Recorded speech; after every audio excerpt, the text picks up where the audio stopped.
Welcome to Sustainability Office Hours. I'm so glad you are here, whether you are tuning in live or you are watching this replay. Enoch, and just a few years ago, I was exploring how sustainability felt like with funding, understanding, and now fast forward, I've helped many startups, operates, and professionals like you transform sustainability from a compliance task into a more competitive advantage. These office hours are where I bring everything I've learned, unfiltered, practical, and honest, to help you move faster in your sustainability journey. So today's topic, we're going to explore how business leaders care about sustainability now. So yeah, grab your notepad, say hi in the chat, and let's get started. Okay, so yeah, I'm always very excited and passionate about helping professionals and sustainability leaders to achieve fundamental goals and aspirations to achieve a career in sustainability. If you look in the job market, there is a lot of discussions around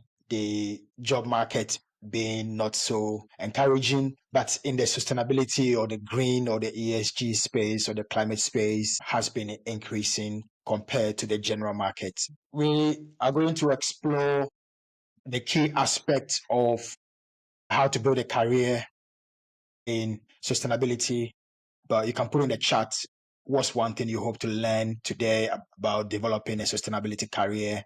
So as a recap, from last week, we looked at the key aspects, the motivations, the value for delivering sustainability, where you have the financial and the strategic growth, of which you have the revenue growth, the capital access, cost reduction, which we discussed last week. And then you have the attracting and engaging talent, and you have the productivity, the operations. So, for example, reduce energy cost. So this kickstarting your sustainability career is around the increasing productivity for companies. So whether it's the business professionals or you have the companies who are recruiting the sustainability talent, it's becoming clearer. It hasn't been obvious in the last, let's say, 2020 to 2023.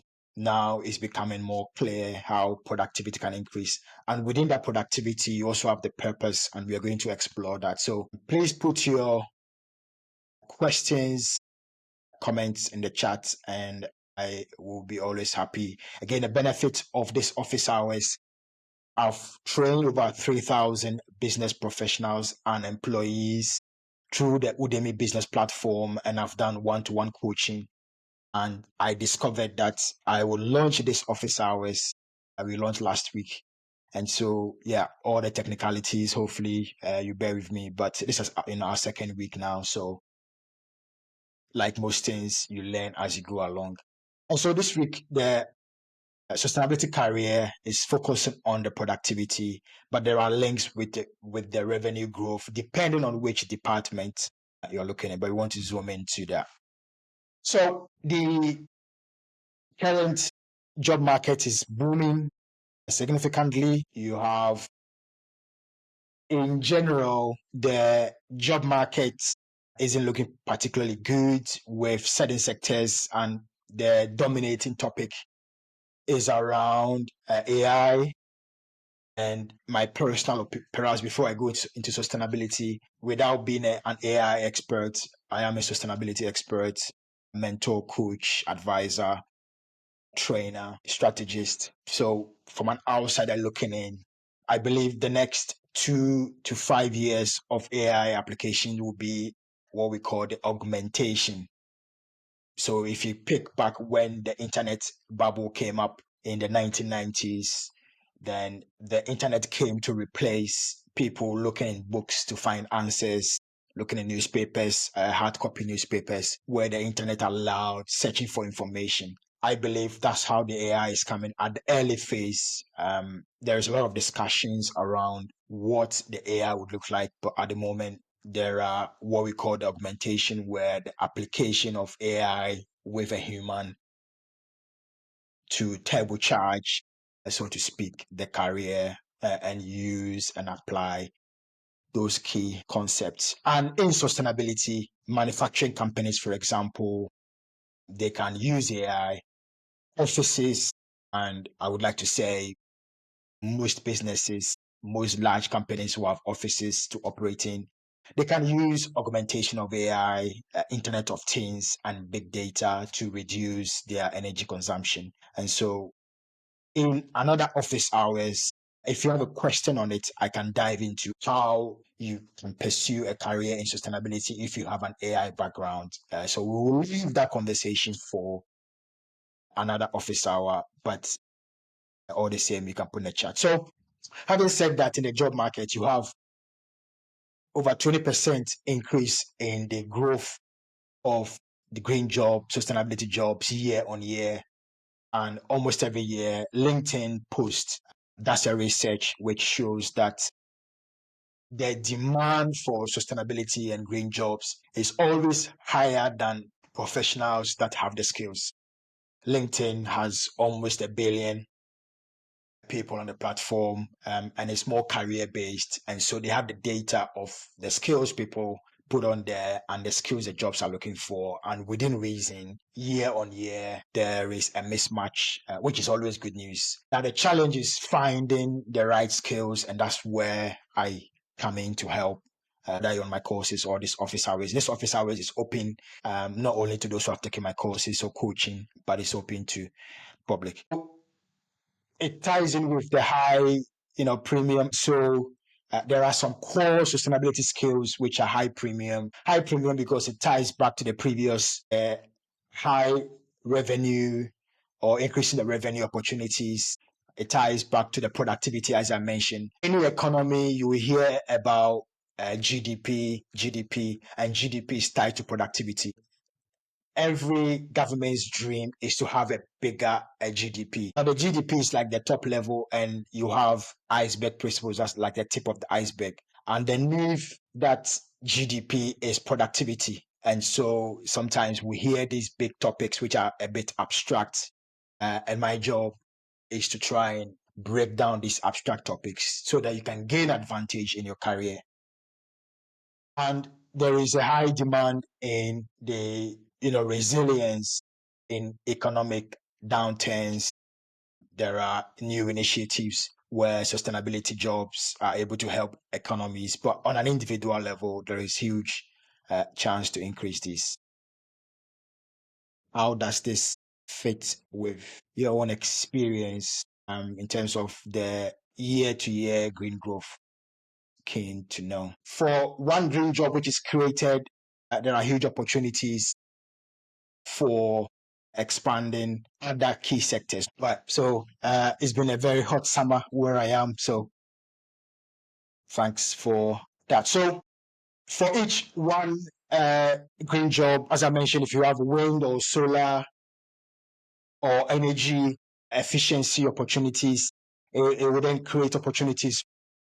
When you have one green job like energy efficiency, reduction of energy cost, you have a manufacturing company which is reducing their energy consumption, then there will be a sales team that will work with those manufacturing team or marketing team with the products. And so one green job helps the economy as well. And this is where, for those that don't have previous sustainability skills, you can learn what other related sustainability jobs. For example, you might be a marketing executive or a sales executive or a supply chain procurement. You want to procure green products and services. Then you may not be a sustainability expert, but you can learn which companies or how companies can learn or apply some of these things. And in job interviews, job applications, you can start to see some interesting clauses, whether clear or hidden or abstract. And so in my sustainability mentoring and coaching, I help delegates to understand how to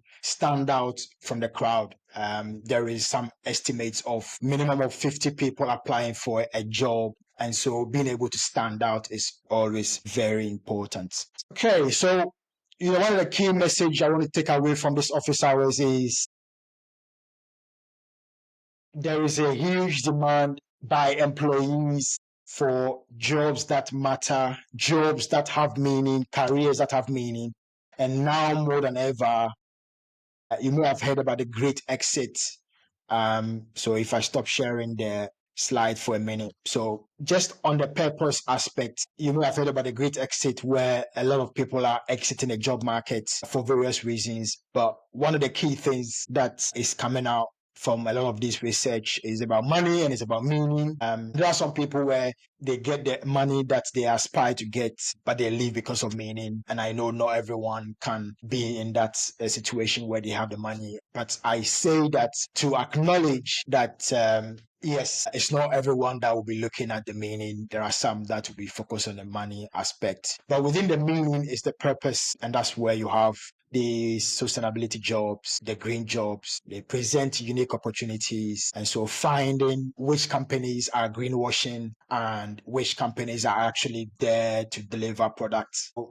Why do I say that? So if you look in the history of sustainability, started off with CSR, social responsibility. Those who have taken my course, apologies for repeating what we've already discussed, but it's to give a context and bring it back to the meaning. So we have the corporate social responsibility where it started around or it became prominent around the 70s and 80s, where companies discovered that as they were making money, how can they do good in the public? Majority were they were donating a significant amount of money. And so it was all outward looking. And then fast forward later between the 80s, 1980s and early 2000, ESG became prominent, environment, social, and governance. And in my course, you would have learned the difference between ESG, CSR, and sustainability. But briefly, the ESG is quite significant in the financial industry, investors.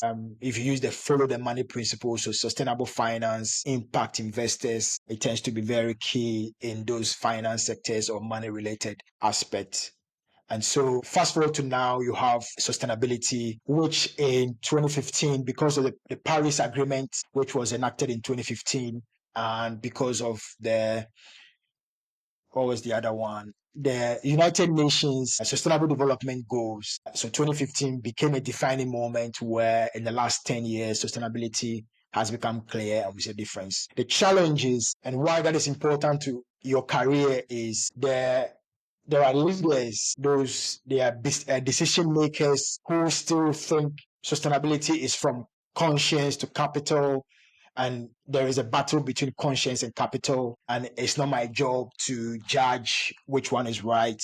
But sustainability is now about impact and whether the impact is towards the impact investors, and having that clarity is important because some employees or some people can get caught up in the conscience and the capital or capitalism and so on. And that could be one of the key challenges around defining what a purpose is. And so I believe from my own experience, and I believe those I have coached in sustainability, it's very important to understand those distinctions, understand what gives you the meaning so you know which sectors of sustainability you want to go into. So let me bring back the slide for those that may have just joined in. How does that fit with your own experience of coming or arriving at the purpose?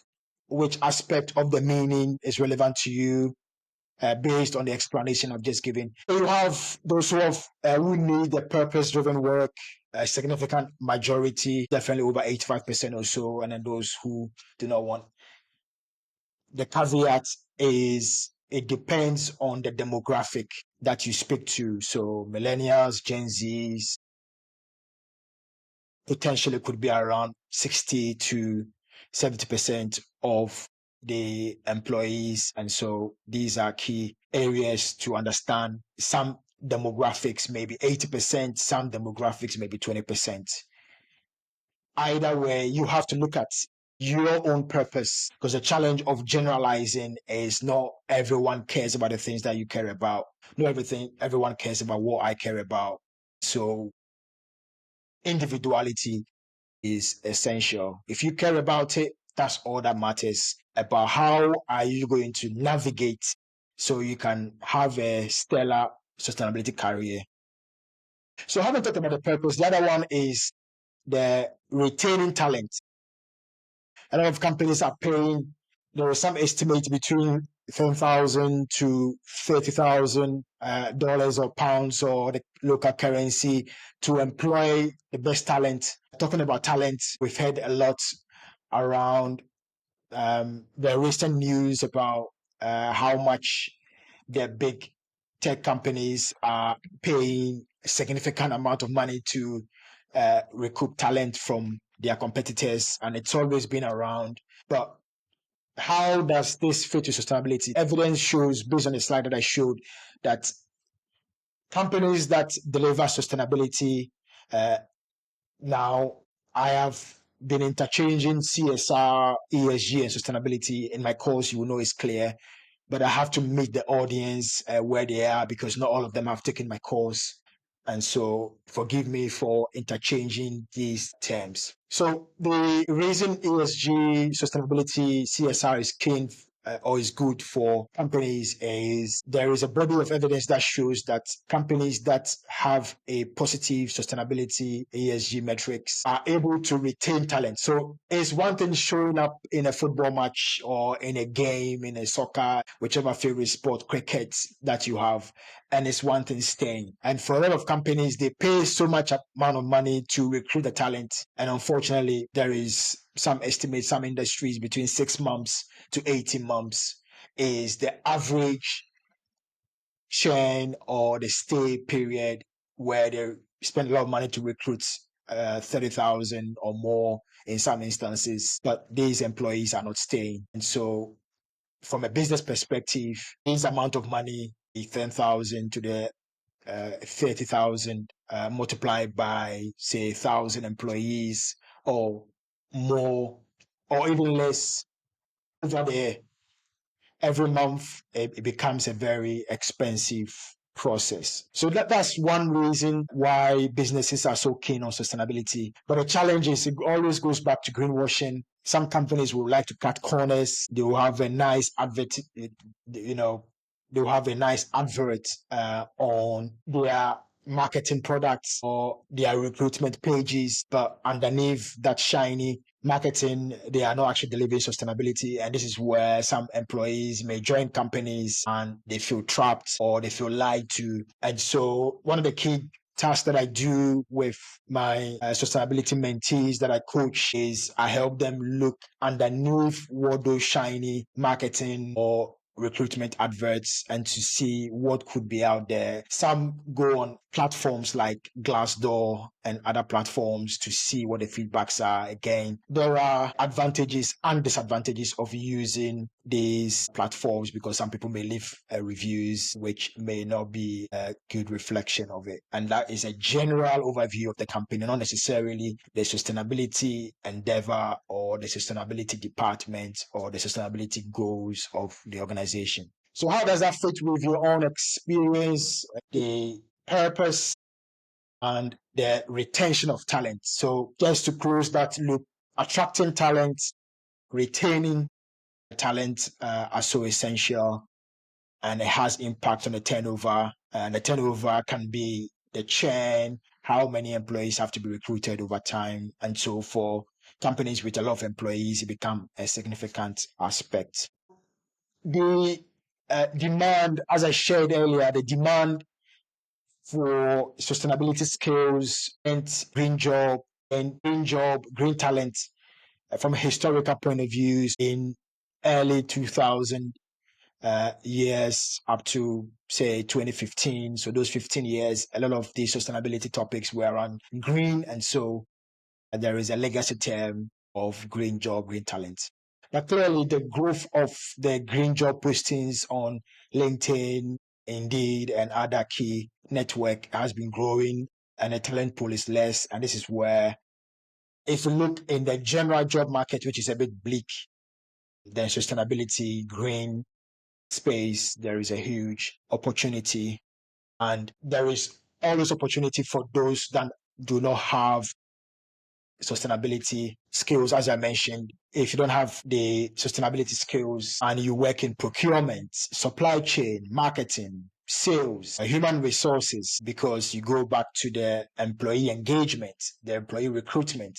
They work hand in hand. Then I'm able to coach the key people who need to fast track their career in those sectors. So, having talked about the growth of the sustainability market, then what are the fast growing sustainability skills?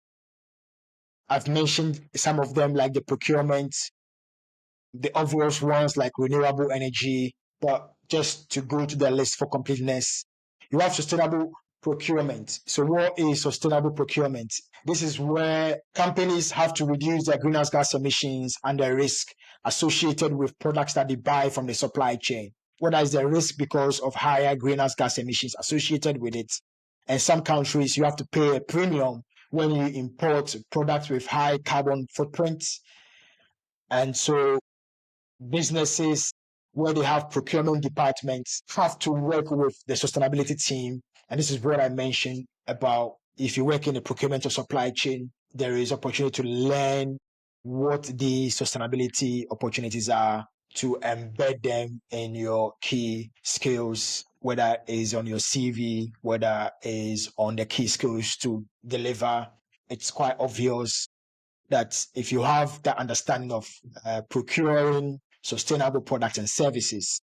The second one looks at the environmental stewardship, which again goes back to understanding how companies can reduce the amount of resources, whether it's by recycling to reduce waste, whether it's by employing circular economy in manufacturing or healthcare, as an example, or hospitality, and a whole list of businesses, companies that the IT, even with the AI, the data centers, how to reduce the energy consumption. The resource is quite huge. But if you look at the environmental resource of materials, water, energy, how you can reduce it, then those are the fast growing skills. Then you have the third, which is renewable energy engineering, specifically looking at the popular renewable energy technologies like solar, wind, but because of the high demand of energy by the increasing population on one hand, and the amount of energy that AI would need, it is estimated that the amount of energy AI needs by 2030, which is only around 5 years from now, is going to double or triple in some estimates. And so, because of that huge demand, there is a cry out not only to rely only on solar, wind, and other sources, but to explore geothermal energy, which is the energy you can get from below ground, the different temperatures which are being explored. And so startups are being opened, business opportunities, investors, and job opportunities as well. Then the first one looks at protecting the ecosystem, which is the ecosystem management. So one of the keywords, the biodiversity, which is the short form of biological diversity, and is defined as the difference between the richness within species and between species to minimize extinction, to deliver and restore the natural habitats. And then the fifth one is preventing pollution. Preventing pollution has the potential to minimize the contamination of the environment, contamination of water, contamination of air. So the air people breathe in, whether the air in offices or the air outside or the air in buildings. So these are the fastest growing green skills. How does that fit with your own experience? Do you work in any of these sectors? Would you like to work in any of these sectors? Do you see any opportunities to gain promotion or gain an advantage for your career in these areas? Exploring on these emerging careers, we have the solar PV designers, the climate tech buildings, is looking at various systems. So that expands on the key aspects that I mentioned before, the various jobs, the various opportunities within the environmental stewardship, sustainable procurement. But you can also have a deep dive into the solar, the wind, from design to project management. And so you can be a project manager who doesn't have sustainability skills, but you may be managing these huge projects. But as I mentioned, there is the new technologies, is the nuclear forms of nuclear energy, nuclear power, but you also have the geothermal example that I mentioned. So let me go back and share the slide. So, oh, okay, so as I mentioned before, apart from the key environmental jobs, the environmental stewardship jobs, key procurement, the sustainable procurement, the resource efficiency, the circular economy, then other departments and organizations have to work with ESG sustainability teams. And this is where, if you're listening and you want to explore a career, whether it's not focusing mainly on sustainability and various departments. So, if, for example, if you work in the finance or the accounting department, then carbon accounting and ESG reporting now more than ever is being upgraded to, okay, we have reduced, for example, 1,000 kilograms of carbon dioxide or CO2 or greenhouse gas emissions.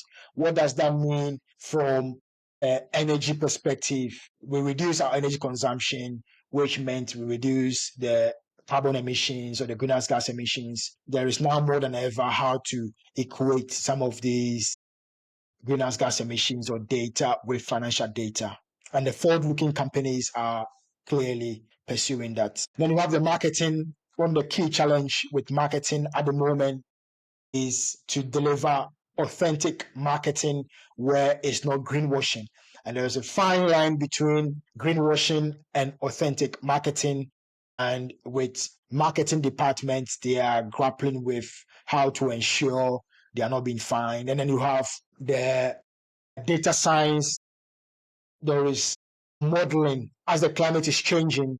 If you have an agricultural company or a manufacturing company that is a food manufacturing company, the food manufacturing company, if you look at the value chain, they are relying on farmers to deliver output and product and the price being the same or being in a reasonable fashion. Climate emergency, climate adaptation, climate mitigation, or climate change is having impact on how much food is harvested.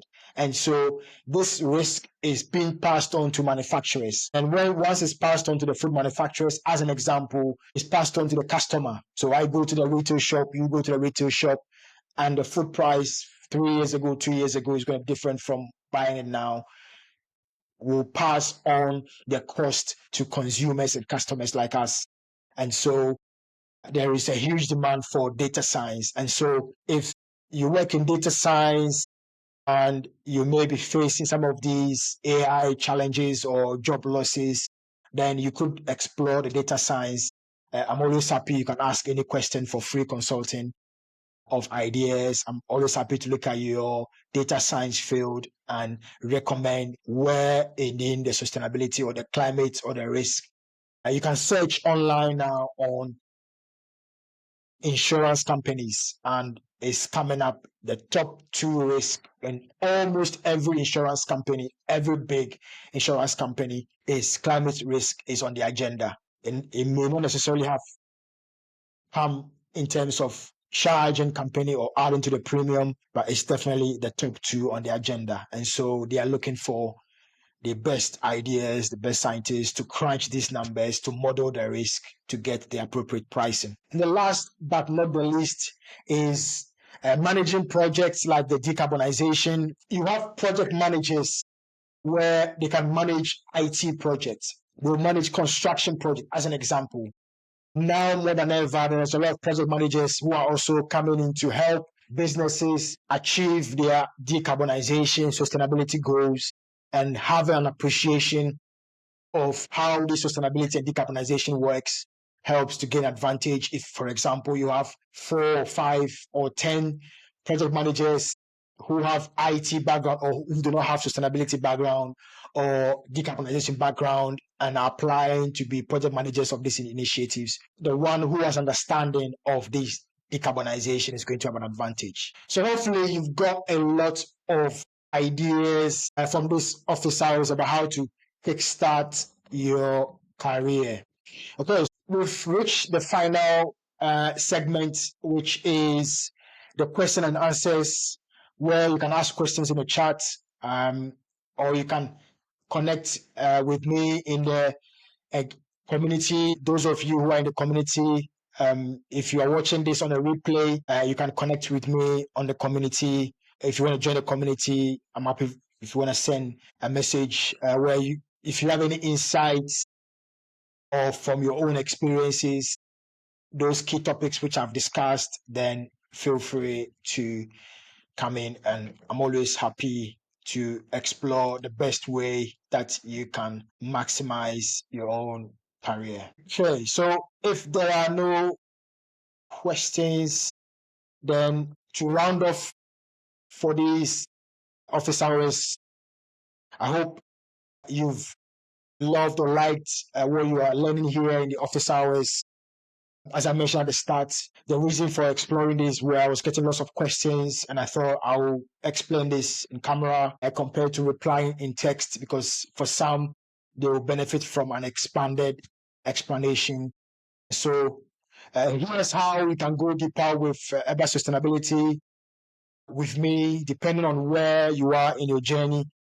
If you are ready for clarity and progress in your sustainability career or strategy, then you can consider a one-to-one coaching or mentoring, whether the topics I've shared, whether in your sustainability career or you work from different departments or you want to transition into sustainability, those key departments I've shared, then you get a personalized support, which is tailored to your goals. You get a one-to-one session where I help you with your goals to achieve. It's always a joy to see that transformation. If you lead a team or a department and you are struggling to embed sustainability into your day-to-day actions, then the corporate training and transformation workshops using my very own sustained framework can help deliver impact. If you remember at the start, I mentioned about conscious capital. Now more than ever, we sustainability leaders for your team and department, you have to build for impact and engagement. Or if you prefer to learn at your own pace, we've got two powerful video courses, video-based. So the engagement is so high, whether it's for mid-level professionals or change agents. Then we have a sustainability mastery. Whether you're a director or C-suite leaders, then we have the sustainability leadership for executives. They are both self-paced and ready when you are, so you can learn at your own pace. I'll put those details in the description below so you can enroll or explore which one fits. See you soon in the next lesson or on the inside of one of the programs.